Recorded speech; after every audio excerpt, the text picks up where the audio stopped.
Thank you, Chairman Peters.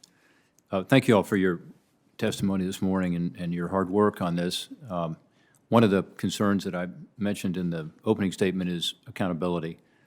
And in particular, we've been more active up here on the legislative side, as well as within government, to try to figure out how to push back against these attacks. And as a result, I'm concerned that there are new entities and there's the opportunity for duplication, confusion in leadership, and just lack of accountability. And I saw this with regard to SolarWinds. When it happened, there was some pointing of fingers.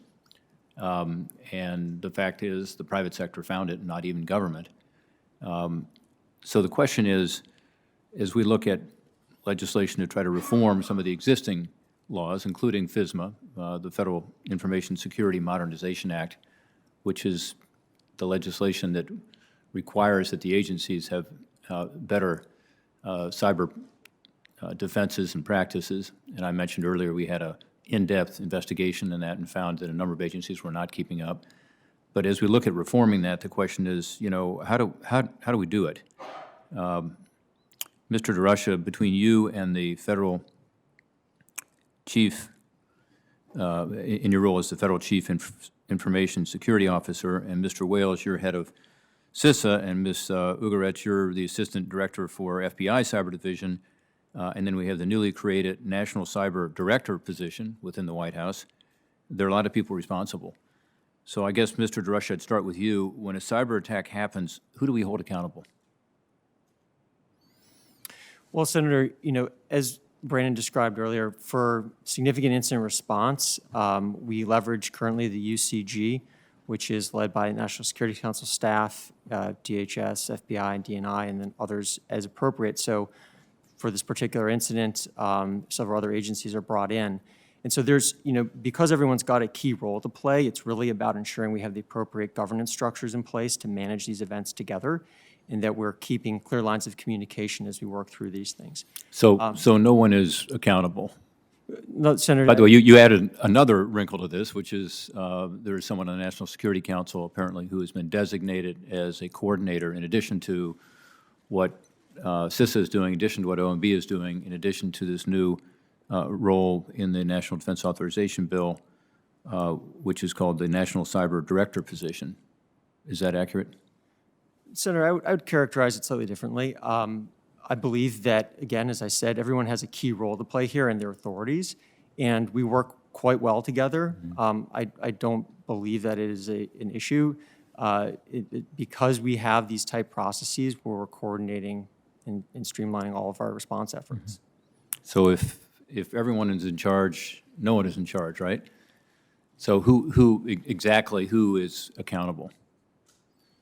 Well, Senator, again, just to say, every agency has its own role and responsibility in cyber incident response, and okay, well, that was the answer you gave me last time, and that's great. But let me ask you a direct question about this new National Cyber Director position. It hasn't been filled yet by the Biden administration, but it was in the National Defense Authorization Act.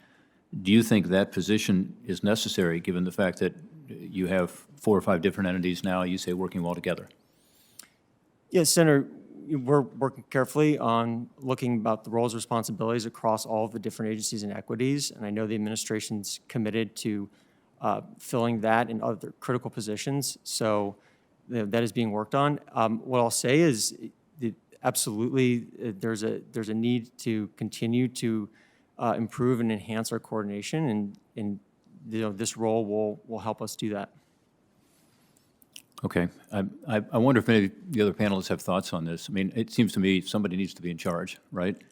And for over a year, this attack went unnoticed. And when it was finally discovered, it was discovered not by government, but by the private sector. And it wasn't even SolarWinds. It was FireEye, which was another supplier. So, Mr. Wales, you looked like you might be interested in saying something. Who should be in charge? And again, why don't you tell me what you think about the National Cyber Director position? It sounded like what Mr. DeRusha was saying is it's just another responsibility. You said there are several important responsibilities to be filled. I mean, shouldn't this be the one that actually coordinates everything and has the ultimate accountability? So Mr. Wales. I would kind of highlight a couple of areas. And I know you won't just protect your own CISA jurisdiction because you're a broad-minded person. Absolutely. I'll say a couple of things. One is Congress has provided us, to the various agencies, responsibilities, authorities, and accountability. So, for example, under FISMA, every agency head is responsible for the security and the cybersecurity of the systems that they operate. And I think that is one area that we need to. And they have failed. I'm sorry, I just have to throw that out there because those 8 agencies that we identified have not met the basic requirements of FISMA. And yet, who's accountable? I mean, I think ultimately under FISMA, agency heads are accountable. There is certainly accountability for CISA for the role that we play in helping to protect and secure and support those agencies in the management of the federal civilian executive branch networks.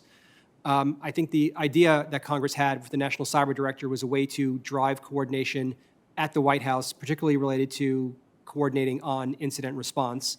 But the position doesn't exist yet, and so I think a lot of this will be determined by, once it's established, how we establish, the identification of roles and responsibilities for its office.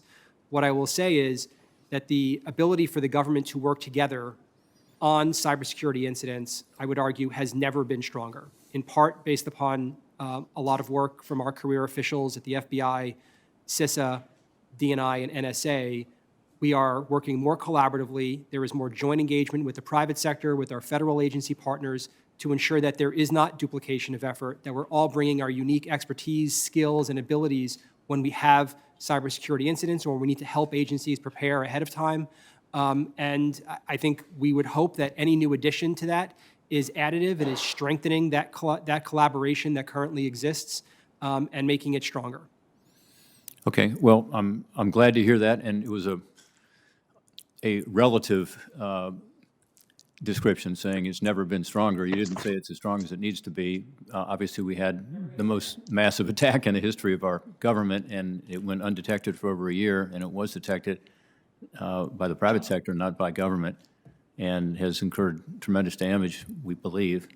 So let's continue the conversation. We'll come back around the second round, but I do think better coordination is part of the answer, as you say, but also accountability.